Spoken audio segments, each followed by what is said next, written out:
आदाब नाज़रीन, खबरों के इस बुलेटिन के साथ मैं हूं आसिफ रशीद। बुलेटिन का आगाज करेंगे अब तक की सुर्खियों के साथ।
चलिए अब पेश है खबरों की तफसील। शुरुआत जम्मू कश्मीर में, जहां मिलिटेंसी मुखालिफ ऑपरेशन जारी हैं। इस खबर के साथ जनूबी कश्मीर के कुलगाम जिले में, जहां पारीवन इलाके में सिक्योरिटी फोर्सेज और मिलिटेंटों के दरमियान देर रात झड़प शुरू हुई थी और आज सुबह सुबह इस ऑपरेशन को खत्म कर दिया गया। सिक्योरिटी एहलकारों ने इस झड़प में एक पाकिस्तानी मिलिटेंट को हलाक करने का दावा किया, जबकि 3 फौजी एहलकार जख्मी हुए। 2 आम शहरियों को भी मामूली चोटें आई हैं, जबकि इस बीच एक पुलिस एहलकार रोहित चिब, जिनका जम्मू से ताल्लुक था, उनकी भी इस एनकाउंटर में जान चली गई। तफसीलात के मुताबिक जनूबी कश्मीर के पारीवन कुलगाम इलाके में रात देर गए सिक्योरिटी फोर्सेज ने मिलिटेंटों के छुपे होने की मुसद्दिका इत्तला मौसूल होने पर इलाके का मुहासरा किया। इस दौरान सिक्योरिटी फोर्सेज और मिलिटेंटों के दरमियान झड़प का आगाज हुआ, जिसमें कुलगाम पुलिस के स्पेशल ऑपरेशन ग्रुप का एक कांस्टेबल, जो रोहित चिब, जिनका ताल्लुक जम्मू से था, वो अपनी जान गंवा बैठे। इस झड़प में दीगर 3 फौजी जवान भी जख्मी हुए, जिन्हें फौरी तौर पर आर्मी अस्पताल मुंतकिल किया गया, जहां सभी की हालत मुस्तहकम बताई गई है। तफसीलात के मुताबिक जनूबी कश्मीर के पारीवन कुलगाम इलाके में जम्मू कश्मीर पुलिस, फौज और सीआरपीएफ की मुश्तरका कार्रवाई रात भर चलती रही और हेलीकॉप्टर का भी सहारा लिया गया, जिसके बाद इलाके के अंदर यहां आज सुबह सुबह लोगों की तरफ से दोबारा बहाली का काम शुरू किया गया। इस दौरान सिक्योरिटी फोर्सेज और मिलिटेंटों के दरमियान हुए इस झड़प में एक पाकिस्तानी मिलिटेंट बाबर के हलाक होने की भी पुलिस ने तस्दीक की है, जिसका बताया जाता है कि साल 2018 से शुमाली कश्मीर से लेकर जनूबी अजला तक वो सरगर्म रहा है और पुलिस को मतलूब था। इस बीच मुख्तलिफ हिस्सों में पाकिस्तानी मिलिटेंट बाबर पुलिस के बकौल सरगर्म रहने के बीच कई मिलिटेंसी की वारदातें अंजाम दे चुका था, जहां पर वो सिक्योरिटी फोर्सेज को भी निशाना बनाता रहा है। पुलिस ने मारे गए पाकिस्तानी मिलिटेंट बाबर से एक AK-47 राइफल, 1 पिस्तौल और 2 ग्रेनेड बरामद करने का दावा किया है। इस ऑपरेशन में फौज को पहली मर्तबा साल 9 में किसी भी ऑपरेशन के दौरान इस तरह का नुकसान उठाना पड़ा है, जब 3 फौजी एहलकार गोली लगने से जख्मी हो गए, जबकि पुलिस का एक एहलकार अपनी जान गंवा बैठा। दूसरी तरफ 2 आम शहरियों को भी गोली लगने से मामूली चोटें आई हैं, जख्मी हुए हैं और दोनों की हालत फिलहाल मुस्तहकम बताई गई है। जनूबी जिला कुलगाम में होने वाले एनकाउंटर में SOG रोहित चिब, जिनका जम्मू से ताल्लुक था, वो अपनी जान गंवा बैठे और मुल्क के लिए इस साल पहली कुर्बानी देने वाले पुलिस ऑफिसर का या पुलिस एहलकार का होने का शर्फ हासिल किया।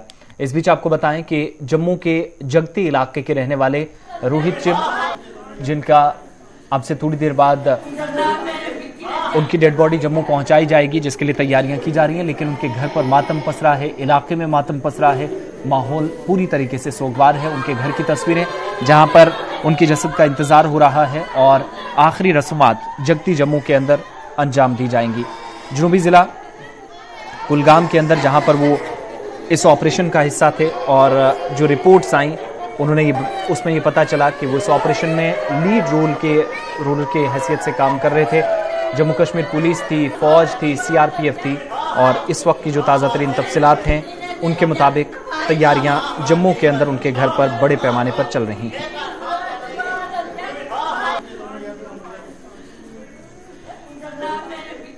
कुलगाम में हुई मुठभेड़ में SOG विंग का अगर जिक्र करें तो SOG विंग के वीर जवान रोहित चिब का जिक्र करते हैं तो वो कल वीर गति को प्राप्त हुए और इस समय मैं जगती में हूं और जगती की तस्वीरें हम आपको दिखाने की कोशिश करेंगे।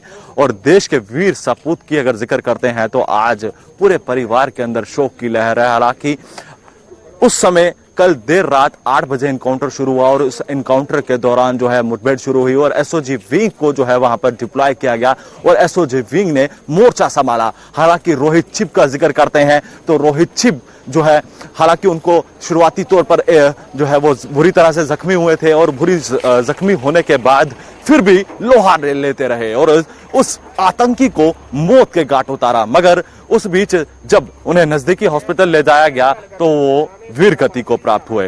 हालांकि ये तस्वीरें आप देख सकते हैं, यहाँ पर पूरे परिवार के अंदर मातम का माहौल है। हालांकि यहाँ पर स्थानीय लोग, उनके रिश्तेदार यहाँ पर पहुंचे हुए हैं। तस्वीरें आप देख सकते हैं, काफी हैरान करने वाली इस समय तस्वीरें हैं और पूरा परिवार इस समय शोक में है। और रोहित छिब का जिक्र करते हैं तो वीर सपूत जो है जम्मू का जिक्र करते हैं तो जम्मू के रहने वाले थे, रोहित छिब उनका नाम था। यह तस्वीरें जम्मू की दिखाने की कोशिश कर रहे हैं। हालांकि परिवार की तस्वीरें आप देखेंगे वो कहीं ना कहीं काफी दिल दहलाने वाली तस्वीरें हैं। और पूरे परिवार का जिक्र करते हैं तो 11 महीने पहले उनकी शादी हुई थी और शादी के बाद जब वो ड्यूटी पर लौटे और ड्यूटी पर जाने के बाद कल भी उन्होंने एक बार फिर से एसओजी विंग ने वहां पर मोर्चा संभाला। मोर्चा संभालने के बाद जब देर शाम इस तरह की खबर आई कि रोहित छिब वीर गति को प्राप्त हुए।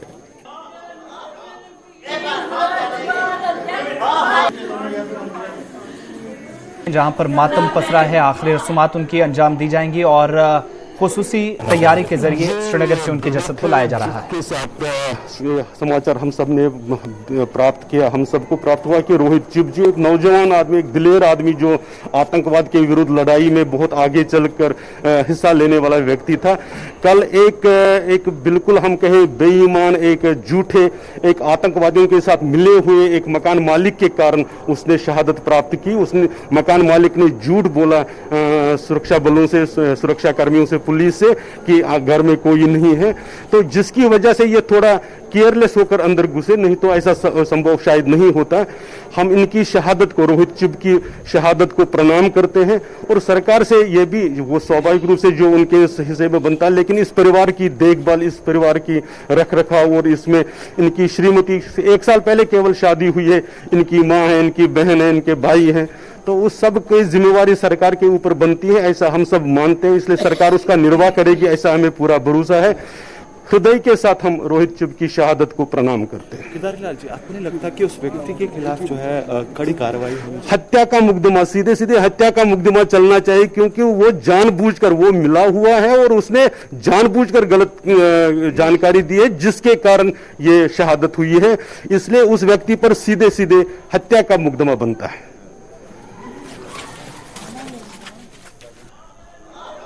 चलिए, जम्मू की तस्वीरें आपके सामने और अहले खाना इस वक्त गम के पहाड़ टूटे हैं इस खानदान पर। रोहित छिब जो कि इस एनकाउंटर में अपनी जान गंवा बैठे और इस साल 2022 की बात करें तो इन 13 दिनों में 11 ऑपरेशंस हुए। उसके दौरान ये पहली मर्तबा जम्मू कश्मीर पुलिस को फ्रंट लाइन पर काम करने वाले एसओजी के एहलकार किसी को जान गंवानी पड़ी हो या फिर फौज को नुकसान उठाना पड़ा हो। पहला इस साल का ऐसा ऑपरेशन है जहां फोर्सेज को यहां नुकसान हुआ है। जम्मू कश्मीर हाई कोर्ट ने जम्मू कश्मीर इंतजामिया को आमिर मागरे के लवाहिकीन की जानिब से हैदरपुरा मुबीना तसादुम आराई में हलाक हुए उनके बेटे की लाश की वापसी के लिए दायर रिट पिटीशन पर जवाब देने के लिए 10 दिनों की मोहलत दी है।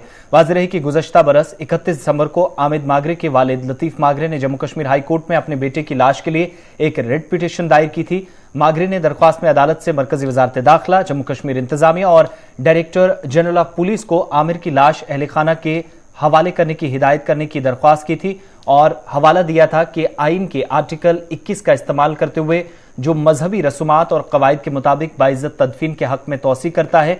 दरख्वास्त गुजार ने यह भी इस्तदा की थी कि आमिर की लाश को मुकम्मल तौर पर गलने से बचाने के लिए इसे जल्द अज जल्द निकालने की जरूरत है। इस बीच एडवोकेट दीपिका सिंह रजावत कहती हैं कि इस मामले में चूंकि वो पैरवी कर रही हैं, अदालत ने जवाब दहिंगान यानी हुकूमत को नोटिस जारी किया है और 10 दिन का वक्त दिया है कि वो आमिर मागरे की लाश की वापसी से मुतल्लिक दरख्वास्त का जवाब दें। रजावत ने कहा कि हाईकोर्ट ने केस की समाअत के लिए अगली तारीख 27 जनवरी दी है और 15 नवंबर 2021 को श्रीनगर के हैदरपुरा इलाके में हुए एनकाउंटर के दौरान 3 शहरी मोहम्मद अल्ताफ भट्ट, साकिन बरजुला, रावलपुरा के रहने वाले डॉक्टर मुदस्सिर गुल और रामबन के रहने वाले आमिर मागरे हलाक हुए थे, जिसके बाद इस पर काफी ज्यादा सियासत भी हुई और पुलिस ने तहकीकाती टीम भी इस पर मुसलसल लगा दी है, जो काफी मसरूफ नजर आ रही है और इब्तदाई रिपोर्ट्स भी इसमें सामने आई हुई हैं। चलिए इस बीच अहम खबर आपको बताएं भारत और चीन के हवाले से, जहां लाइन ऑफ एक्चुअल कंट्रोल पर ताअत्तुल को खत्म करने की कोशिशें मुसलसल जारी थी और बड़ी बात यह कि 14वें दौर की मीटिंग भी बेनतीजा साबित हुई है। इतलात जो मौसूल हो रही हैं कि लाइन ऑफ एक्चुअल कंट्रोल पर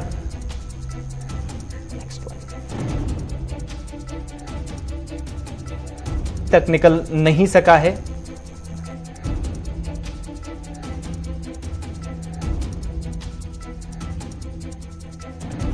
दौर की बातचीत भारत और चीन के फौजी कमांडर्स के दरमियान हुई है, लेकिन कोई खास नताइज इसके सामने नहीं आए हैं और ऐसा महसूस हो रहा है कि शायद ताअत्तुल को खत्म करने की ये कोशिशें इस बार भी उसी तरीके से जाएंगी जैसे 13 दौर की बातचीत हुई है। फौजी कमांडर्स जल्द दोबारा मुलाकात कर सकते हैं, मीटिंग बहुत जल्द हो सकती है, इस तरह की भी इतलात मौसूल हो रही हैं और इस बात की कोई गारंटी नहीं कि तामीराती काम रुकेगा, लेकिन जो इतलात मौसूल हो रही हैं कि 15वें दौर की बातचीत भी बहुत जल्द हो सकती है। एग्जीक्यूटिव एडिटर इशफाक गौहर हमारे साथ इसी खबर पे है।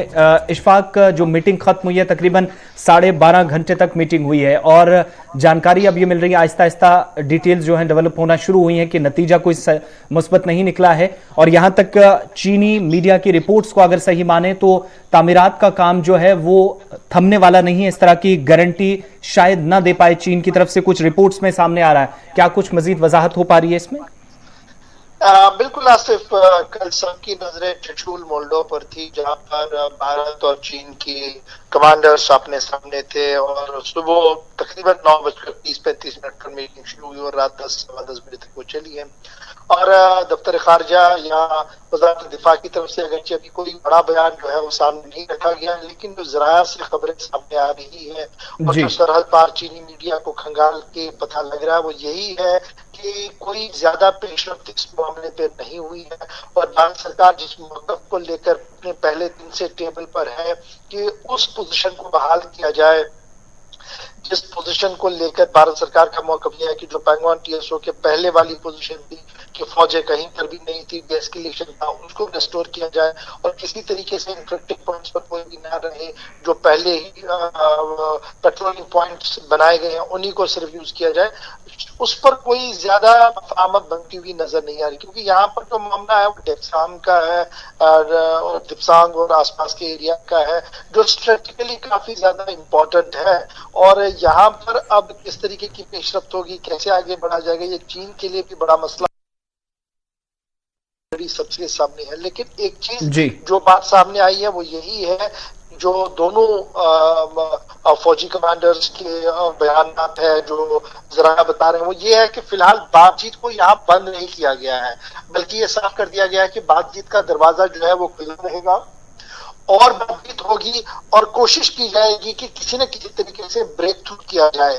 चीन, जैसा आपने खुद कहा कि चीन इस बात की गारंटी देने में नाकाम रहा कि जो लगातार तमीराती ढांचे सरहद के उस पार बन रहे हैं और उन एरियाज के अंदर बन रहे हैं जो कल नॉन अवेलेबल एरियाज थे जहां पर चीनी फौज नहीं थी, चीनी फौजियों का आना जाना नहीं था, वहां पर हाईवेज बनाना, रनवेज को बनाना, ये इंतहाई अफसोसनाक अमल है जिसको लेकर भारत ने पहले भी दफ्तर खारजा के लेवल पर अपनी मौकफ को सामने रखा। तो कल एक बार फिर कमांडर कॉन्फ्रेंस में इन सभी मुद्दों पर जो है वो बात हुई है, लेकिन जो डिफेंस के जराया जो हमारे हैं या दफ्तर खारजा के जराया है उनका मानना है कि शायद ही अब कोई बर्फ पिघल सके इन दोनों मुल्कों के बीच में अनलेस एंड अनटिल एक तरफ से खुद चीनी सदर जिनपिंग और यहाँ से वज़ीर-ए-आज़म नरेंद्र मोदी आमने सामने हो बात करें, तब जाकर कुछ बर्फ जो है पिघलने की उम्मीद है, क्योंकि इसमें वज़ीर खारजा 2-3 बार मिल चुके हैं, उन्होंने बातचीत की है। फिर हमने देखा कि कौमी सलामती के मुशीर की बराह रास्त और बिलवास्ता मुदाखलत इसमें रही है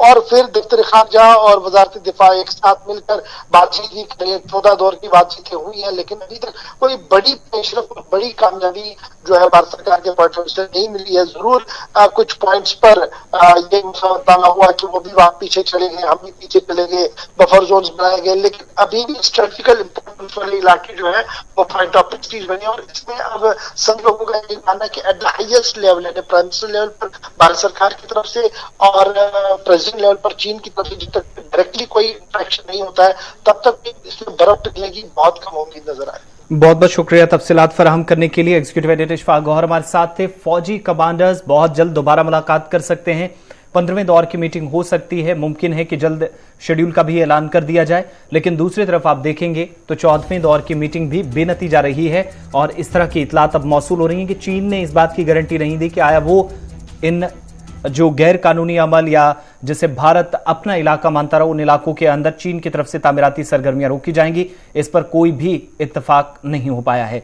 बढ़ते आगे बात जम्मू श्रीनगर कौमी शाहराह के हवाले से। आज मेहाड़ इलाके में वक्फे से पत्थर गिरने के बाद शाहराह को बंद रखने का फैसला लिया गया है। मुसाफिर गाड़ियों को मेहाड़ की पस्सी की वजह से मेत्रा सड़क के रास्ते से जाने की शदीद ट्रैफिक जाम भी यहां पर काफी ज्यादा है और इस सड़क पर मेत्रा और दरियाई चिनाब के ऊपर कई 100 फीट लंबे झूला पुल पर ट्रैफिक की नकलो अमल एक तरफा और 5 टन से ज्यादा वजन की गाड़ियों पर इस पुल से चलने की ममानत है। और शाम तक मेहाड़ के मकाम पर 500 मुसाफिर गाड़ियां थी, 100 के करीब ट्रक दरमांदा थे और आज सुबह सुबह इतलात मौसूल रही है कि उधमपुर तक ट्रैफिक का लंबा जाम देखा जा रहा है, चूंकि नेशनल हाईवे को आज ऑफिशियली बंद रखने का फैसला लिया गया है।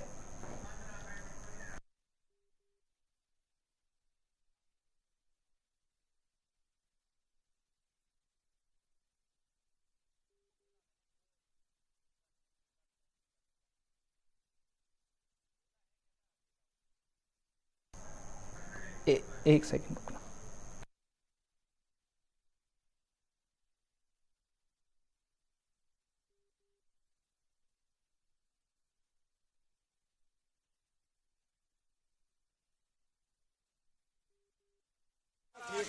अभी आ जाता ठीक था।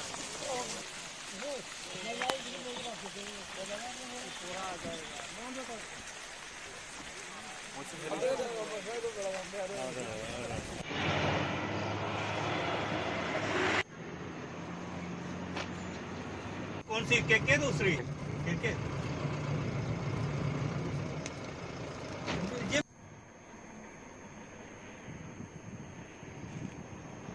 आ गया सारा आ गया चलो आना चाहिए सभी आ जाता ठीक था, सभी आ जाता ठीक था।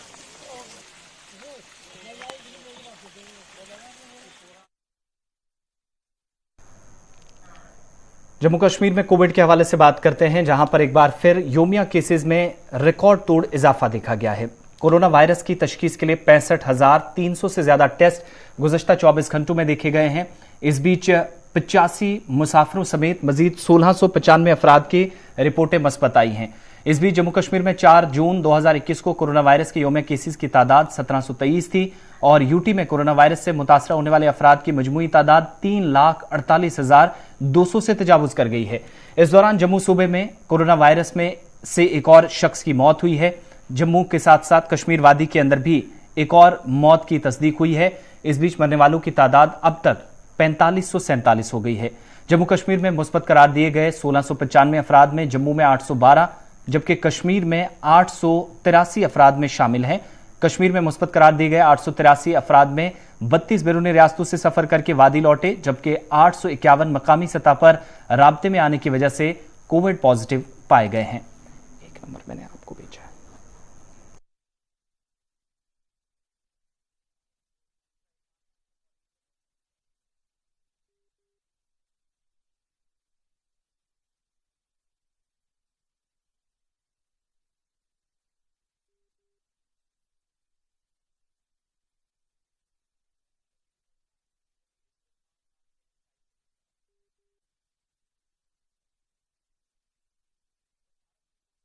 शहर पूरी तरीके से बेकाबू नजर आ रही है और योमिया केसेस की तादाद पहली मर्तबा 2 लाख से तजावुज कर गई है। मरकजी वजारत सेहत के मुताबिक मुल्क भर में गुज़श्ता 24 घंटों के दौरान कोरोना वायरस के 2,47,417 नए मामलात रिपोर्ट हुए हैं। ये तादाद गुज़श्ता रोज रिपोर्ट होने वाले केसेस से 27% ज्यादा बताई जाती है। गुज़श्ता 24 घंटों के दौरान 84,825 मरीजों ने शिफायाबी हासिल कर ली है और एक्टिव केसेस की तादाद भी मुल्क में 1,60,000 से ज्यादा है। अब मुल्क में 11,17,531 मामले अभी तक फाल हैं, जबकि साथ ही योमिया पॉजिटिव केसेस भी मुसलसल बढ़ रहे हैं। अब यह तादाद 13.11% हो गई है। महाराष्ट्र में एक दिन में कोरोना के केसेस 46,000 से पार हो चुके हैं, जबकि 32 लोगों की जान भी 24 घंटों में गई है। फाल केसेस 24 घंटों में 1 लाख से ज्यादा बताए जाते हैं, जबकि दिल्ली के अंदर भी 27,000 से ज्यादा केसेस पिछले 24 घंटों में सामने आए हैं। एक दिन में 40 अफराद अपनी जान भी कोविड की वजह से गंवा बैठे हैं। जम्मू कश्मीर यूटी में अब तक के नए साल में पहले 13 रोज में यह सबसे बड़ी तादाद है, जहां पर तमाम अजला में सबसे ज्यादा पॉजिटिव केसेस रिपोर्ट हुए हैं और 1695 मामलात की तस्दीक इंतजामिया की तरफ से की गई है।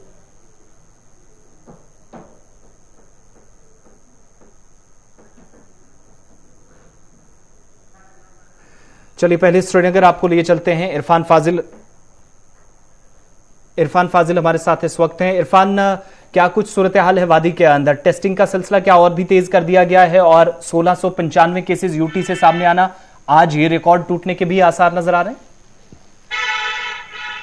शुक्रिया आसिफ। अगर बात करें रिकॉर्ड तोड़ आसारी है, क्योंकि ओवरऑल जिस तरीके से पहले 100, 200, 400 अब 1600 के करीब केसेस आने लगे हैं और अब हम ये भी कह सकते हैं कि टेस्टिंग फैसिलिटीज की रेट को काफी ज्यादा बढ़ा दिया गया है। साथ ही साथ अगर देखा जाए वैक्सीनेशन पर भी जोर दिया जा रहा है। मगर सवाल यहां पर बनता है आसिफ जी, जिस तरीके से हम देख रहे हैं कि एसओपीज की धज्जियां जो है खास तौर पर टूरिस्ट हिल स्टेशंस पर दिखाई दे रही है, क्योंकि ओवरऑल अगर कल भी आपने देखा होगा कि गुलमर्ग गंडोला की अगर बात करें जो काउंटर है वहां पर कितनी ज्यादा भीड़ भाड़ विदाउट लोग जो है मास्क काउंटर्स पे जो खड़े थे वहां पर टिकट ले रहे थे, वहां मास्क नहीं पहनी थी, कोई सोशल डिस्टेंसिंग नहीं थी। इस तरह की जो मामलात है कई जगह पर दिखाई दे रहा है, जिसकी वजह से कह सकते हैं कि केसेस में इजाफा भी है। जाहिर सी बात है लोग ये भी सवाल पूछ रहे हैं क्या ये कहीं वाइल्ड ट्रैवलिंग चूक तो नहीं हो रही है? जो ट्रैवल करके कश्मीर आ रहे हैं, खासतौर पर अगर बाय रोड की बात करें या बाय एयरलाइंस की बात करें, कुछ काउंटर्स पर जरूर कह सकते हैं कि कहीं ना कहीं चूक जरूर है, जहां पर शायद टेस्टिंग में नमी पाई जा रही है या फैसिलिटीज को लेकर जो काउंटर्स बनाने चाहिए या वहां पे जो टीम होनी चाहिए उस तरह की सुविधा वहां नहीं है, इसलिए वहां टू एंड फ्रो सर्विसेज में लोग आ जा रहे हैं। ये भी लोग सवाल पूछ रहे हैं। दूसरी बात टूरिस्ट को लेकर क्या गाइडलाइंस हैं शहर के उन इलाकों में जहां पर मूवमेंट काफी ज्यादा है? देखिए टूरिस्ट को लेकर गाइडलाइन जरूर है। हमने भी देखा लास्ट टाइम, चाहे मुगल गार्डन्स के बाहर हो चाहे एयरपोर्ट के बाहर हो, वहां पर वैक्सीनेशन रिपोर्ट पूछी जाती है या टेस्ट कराए जाते हैं।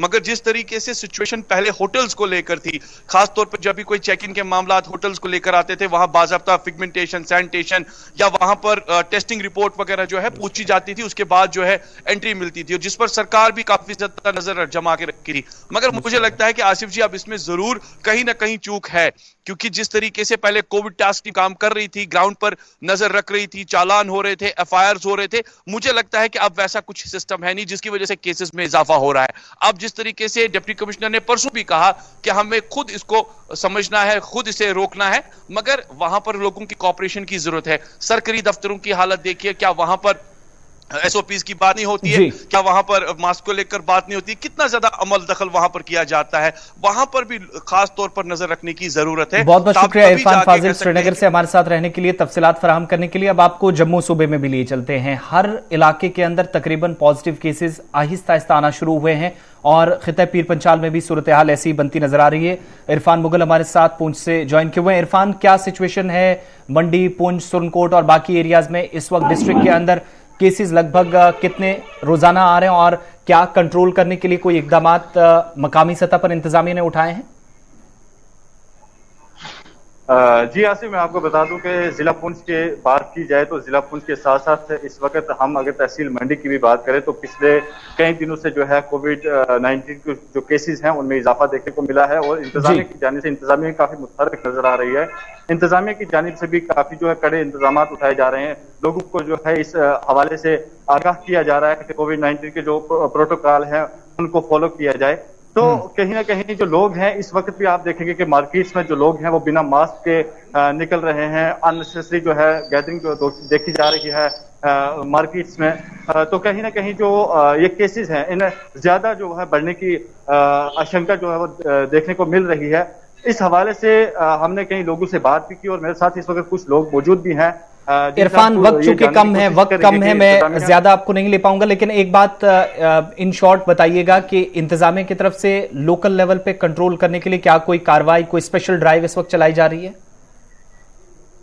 जी बिल्कुल, महकमा सेहत और पुलिस इंतजामिया की जानिब से जो है स्पेशल ड्राइव और गाड़ी के जरिए ऐलानात भी किए जा रहे हैं, लोगों को आगाह किया जा रहा है कि कोविड-19 के जरिए जो लोग जो है वो मास्क का इस्तेमाल करें और सैनिटाइजर का इस्तेमाल करें। जो प्रोटोकॉल है कोविड-19 के रिलेटेड वो जो है इस्तेमाल करें ताकि ये जो वबा है वो ज्यादा ना फैल सके। बहुत बहुत शुक्रिया इरफान मुगल। वक्त काफी कम है लेकिन हर इलाके से हमारी कोशिश है कि आपको आगाह किया जाए, लेकिन कुल मिलाकर 1600 प्लस केसेस, करीब 1700 केसेस, और आज शायद ये रिकॉर्ड और भी टूटे क्योंकि टेस्टिंग 65,000 तक पहुंची और आज इंतजामिया के मुताबिक 1 लाख योमिया टेस्ट पहुंचने का भी इम्कान मरकज के जेर इंतजाम इलाके में है। खबरों के इस बुलेटिन में फिलहाल इतना ही। वक्त छोटे से ब्रेक का, ब्रेक के उस पार खबरों का एक और बुलेटिन।